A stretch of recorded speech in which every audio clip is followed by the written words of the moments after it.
ओंकारेश्वर महादेव मंदिराचा 12वा वर्धापन दिन तसेच कैलासवासी दत्तू महादू सांडखोरे यांचा तृतीय पुण्यस्मरण दिन व Shivshambhu cement articles paver block उत्पादक व होलसेल या कंपनीचा 6वा वर्धापन दिन ओंकारेश्वर महादेव मंदिर सांडखोरे वस्ती महादेवपूर येथे संपन्न झाला। या कार्यक्रमाचे आयोजन कैलासवासी दत्तू महादू सांडखोरे यांचे सुपुत्र माजी लोकनियुक्त सरपंच महादेवपूर तसेच संचालक शिवशंभू सिमेंट आर्टिकल्स विलासराजे दत्तू सांडखोरे यांनी केले होते। महादेवांवरती प्रचंड भक्ती असणारे तसेच आपल्या वडिलांच्या पावलावर पाऊल देऊन निस्वार्थ गावाची सेवा करणारे नेतृत्व म्हणजे विलासराजे सांडखोरे असे त्यांची ओळख आहे। त्यांनी गावामध्ये ओंकारेश्वर मंदिराची महादेवपूर गावात स्थापना करून दरवर्षीप्रमाणे याही वर्षी त्या मंदिराचा वर्धापन दिन साजरा केला।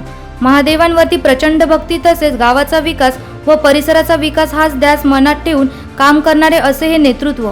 कैलासवासी दत्तू महादू सांडखोरे यांच्या पश्चात त्यांचे भाऊ हिरामन सांडखोरे, बबन सांडखोरे, शांताराम सांडखोरे, रामदास सांडखोरे तसेच त्यांचे 3 मुलं भास्कर सांडखोरे, संदीप सांडखोरे, विलासराजे सांडखोरे असा परिवार आहे। विलासराजे सांडखोरे यांचे गावाच्या विकासासोबतच त्यांचे ध्येय देखील मोठे होते।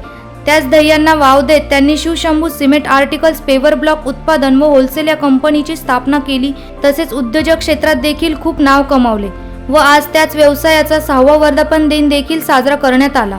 या निमित्ताने त्यांनी ह.ब.प. समाधान महाराज भोजेकर यांचे भव्य कीर्तन सोहळ्याचे देखील आयोजन करण्यात आले होते। या कीर्तन सोहळ्यात ह.ब.प. गोरक्ष महाराज गतीर, योगेश महाराज धात्रक, माळी महाराज, छबू महाराज, सुनील महाराज पाचोरकर, नवनाथ महाराज तेटे यांचे गायनाचार्य लाभले। तसेच गुरुवर्य स्वामी गोरजगिरी महाराज सातकाश्रम महादेवपूर, स्वामी दत्तदासजी महाराज दत्तधाम महादेवपूर हे देखील उपस्थित होते।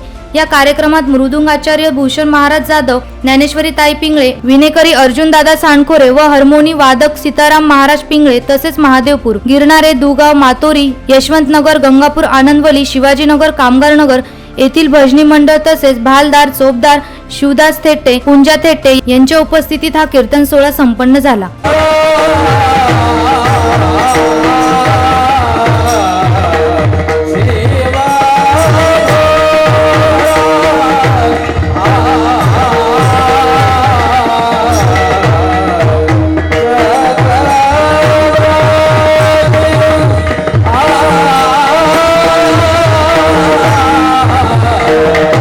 संप्रदायामध्ये, पुराणामध्ये, वैदिक परंपरेमध्ये एक देव असा आहे तो काळावर झोपलेला आहे, एक देव असा आहे तो काळावर नाचतोय आणि एक देव असा आहे काळाला गळ्यात घेऊन फिरतोय। सापाला काळाची उपमा दिलेली आहे। धर्मशास्त्रामध्ये सापाला काळाची उपमा दिलेली आहे। भगवान महाविष्णू काळावर झोपलेले आहे। भगवान कृष्ण काळावरती नृत्य करतात। कालियाच्या डोक्यावरती भगवंताने नृत्य केलं, कालियाच्या मस्तकावरती, आणि भगवान महादेव गळ्यामध्ये काळाला घेऊन फिरताय। जगा काळ खाय आम्ही माता। भगवान शंकर हे आशुतोष या नावाने ओळखलं जाणारं दैवत आहे। आशुतोष म्हणजे लवकर प्रसन्न होणार। रावणाने भगवान शंकराची भक्ती केली, त्याने नारदाला विचारलं होतं की पात्र अपात्रतेचा विचार न करणारा असा जगात देव कोणता?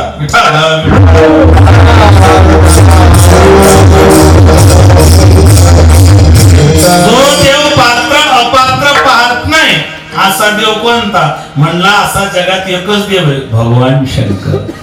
तसेच या कार्यक्रमाला पालकमंत्री दादा भुसे, माजी समाज कल्याण मंत्री बबनराव घोलप, माजी आमदार योगेश घोलप, अनिल कदम, आमदार सुहास कांदे, सरोजा आयरे, हिरामन खोसकर, माजी महापौर दशरथ पाटील, विलास अण्णा शिंदे, माजी सभागृह नेते दिनकर अण्णा पाटील, देवीदास पिंगळे, गोकुळ पिंगळे, राजश्री आहेरराव, सुवर्णा दोंदे, इंदुमती नागरे, विष्णुपंत म्हैसदुने, दिलीप तेट्टे, भगवानराव गबाले, ह.ब.प. सुनील तेट्टे, अमोल पाटील, श्रमिक सेनेचे अजय बागुल, प्रवीण पाटील आदी उपस्थित होते। उपस्थितांचा सत्कार करण्यात आला। तसेच विलास सांडखोरे यांना पुढील वाटचालीस शुभेच्छा देत आपले मनोगत व्यक्त केले। मी सांडखोरे परिवाराला जे वडिलांच्या माध्यमातून आपण पुन्हा एकदा समाज एकत्र नातेवाईक यांना बोलवलं आणि पुन्हा एका आठवणीला उजाळा दिला, त्यांना मी त्यांच्या जाण्याने जरी 3 वर्ष झाले असतील पण एकमेकाशी बोलणं, एकमेकाशी जोडलेलं नातं, हे नातं तुम्ही मुलांनी कायम टिकवून ठेवलं। तेच वडिलांचे खरे संस्कार आहे आणि जे बाळामुळे आई वडिलांचे संस्कार हे मुलं जे सांभाळतात, एकत्रपणाने नेतात, ते खरं असतं। ज्याला नातं सांभाळता येतो तो समाजामध्ये सगळं मिळवतो, ज्याला नातं सांभाळता येत नाही तो समाजामध्ये सगळं गंगेवर जाऊन घालवतो, असा इतिहास आहे महाराज. आणि म्हणून तुमच्याच दिलगीतून जे चालतात, जे टिकलेलं आहे, हे साधू संतांमुळे टिकलेलं आहे, नाशिकमध्ये टिकलेलं आहे, भारतात टिकलेलं आहे, हे कायम टिकून राहावं.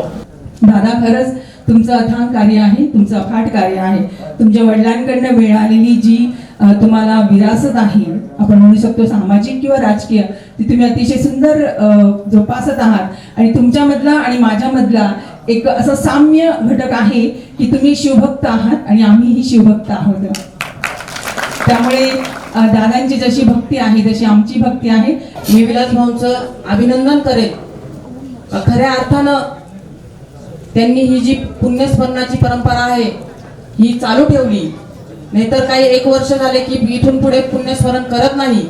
पण विलास भाऊंनी आपले वडील आपल्या नातेवाईकांच्या मित्रपरिवाराच्या स्मरणात राहावे, त्याच्यासाठी आज हा एवढा मोठा कार्यक्रम आयोजित केला. हरिभक्त पारायण भोजेकर महाराज यांनी आपल्याला इथे कीर्तनातून सेवा दिली, त्याबद्दल मी त्यांचेही खूप मनापासून आभार मानते आणि त्यांच्या सहकाऱ्यांचेही खूप आभार मानते.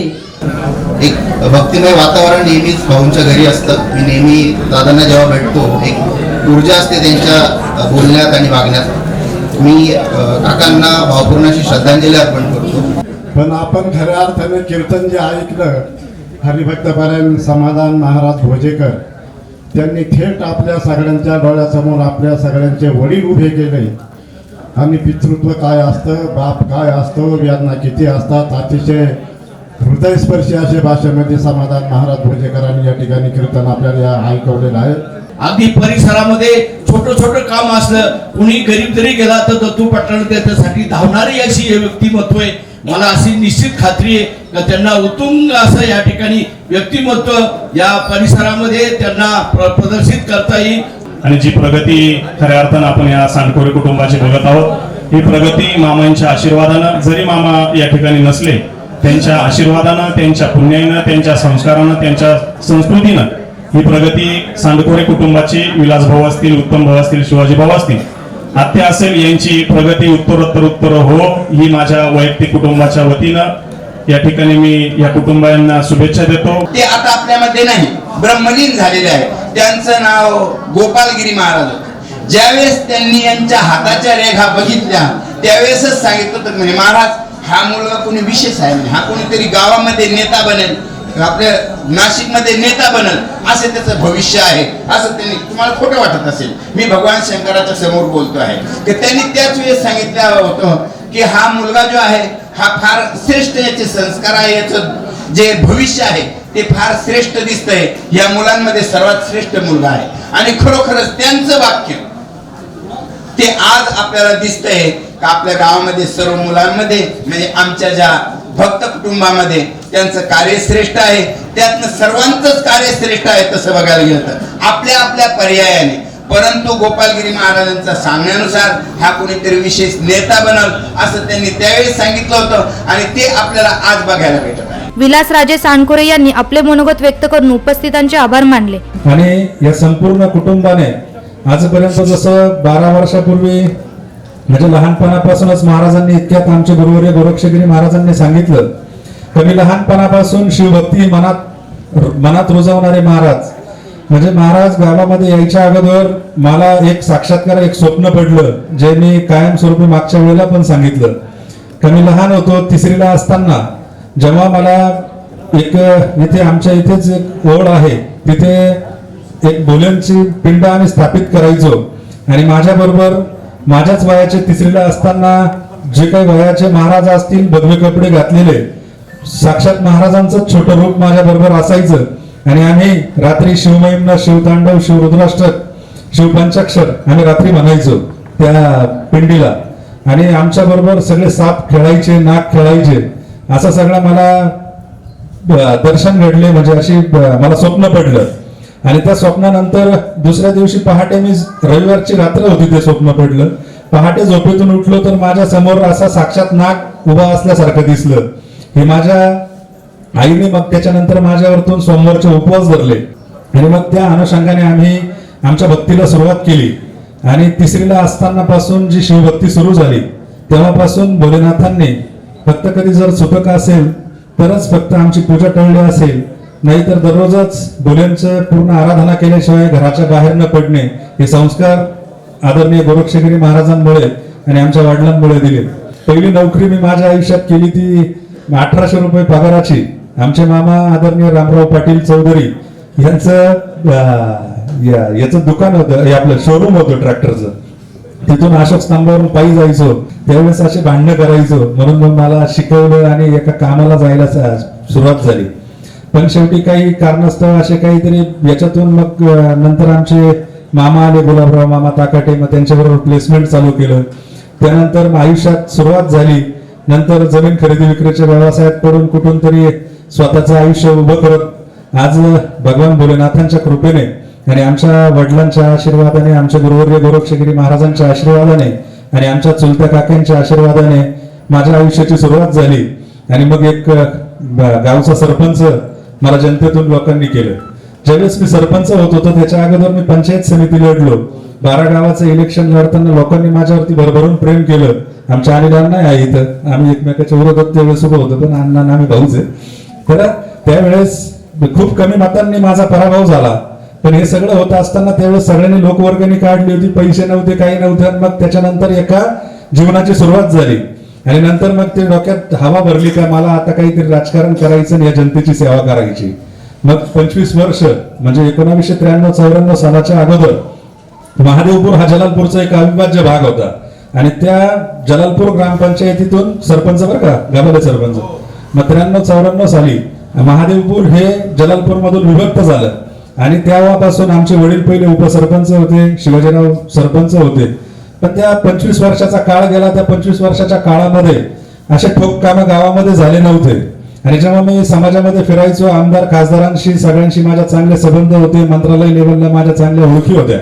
महाराष्ट्रात माझं सगळ्याच ठिकाणी चांगले संबंध असल्यामुळे मला एकदा गावात सरपंच व्हावा असा माझा मानस झाला. त्यावेळेस माझ्या वडिलांची महती सांगतो तुम्हाला का मी त्यावेळेस त्यांना विचारलं का भाऊ मला या गावचं सरपंच व्हायचंय. मी माझ्या वडिलांना भाऊ म्हणायचं. तर भाऊ मला या गावचं सरपंच व्हायचं. तर माझ्या वडिलांनी माझ्या आयुष्यात एकच शब्द सांगितला, दादा गावचा सरपंच होईल पण कधीच कोणाचं वाईट करू नको. आणि तीच गोष्ट आज मी जोपासली. आणि फक्त 2.25 वर्ष मला काम करायला मिळाले आणि 2.5-3 वर्ष कोरोनाच्या काळामध्ये गेले. पण त्या 2.25 वर्षाच्या काळामध्ये आम्ही 15 करोड रुपयाचा निधी गावासाठी आणला. एक आदर्शवत गाव संपूर्ण महाराष्ट्राने बघितलं. इतकं सुंदर असं काम आम्ही गावामध्ये घडवलं. त्यासाठी संपूर्ण गावाची पण मला तशीच साथ लाभली. या कार्यक्रमाप्रसंगी महाप्रसादाचे आयोजन करण्यात आले होते. या कार्यक्रमाला समस्त साणखोरे परिवार, यशवंत नगर, गिरणारे दुगाव, गंगा माळुंजी, लाडची सुभाषनगर, धोंडेगाव, दरीमातुरी, सांडगाव, नाईकवाडी, देवरगाव, ओझरखेड, नागलवाडी, मुंगसरे, गोवर्धने, गंगावणे, चाणशी, जलालपूर, महादेवपूर तसेच पंचक्रोशीतील सर्व आजी माजी सरपंच तसेच नातेवाईक, हितचिंतक, मित्रपरिवार, राजकीय उद्योजक क्षेत्रातील मान्यवर मोठ्या संख्येने उपस्थित होते. एनसीएन न्यूज साठी प्रतिनिधी अभिषेक ताकाटे, नाशिक.